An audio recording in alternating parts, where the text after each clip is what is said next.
What were the Black Code's vagrancy laws? Imagine waking up after the Civil War, free but feeling trapped by laws that seem to keep you in chains. That's what many Black Americans faced during the early days of Reconstruction. After slavery ended, Southern states wanted to control Black people's lives and labor. They created laws called Black Codes to do just that. Among these laws, vagrancy laws were especially harsh and widespread.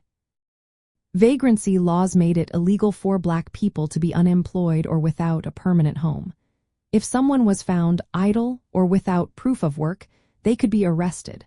The authorities often required Black Americans to carry papers showing they had a job. If they didn't have these papers, they could be thrown in jail or fined. If they couldn't pay the fine, they were forced to work to pay off their debt. This system was very similar to slavery because it kept Black people working against their will.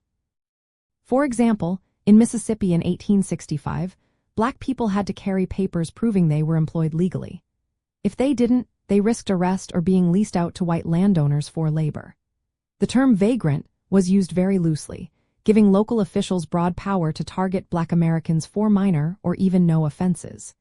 Even small mistakes could lead to harsh punishments like forced labor, which kept many Black families in poverty and dependency. These laws weren't just about controlling work. They also kept Black Americans from gaining independence. Black people faced restrictions on owning property, carrying firearms, and even testifying in court against white people. While some rights like marriage were recognized, interracial marriage was strictly banned. These laws aimed to reinforce white dominance and keep Black people subordinate. The reaction to these Black Codes was strong in the North.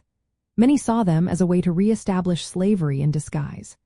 This led the federal government to pass laws like the Civil Rights Act of 1866 and the 14th Amendment to protect Black rights. Still, after Reconstruction ended, many Southern states reintroduced similar laws called Jim Crow laws, which kept racial discrimination alive for decades. Looking at the bigger picture, vagrancy laws show how legal systems were used to oppress Black Americans after emancipation. They made it clear that freedom on paper didn't mean real freedom.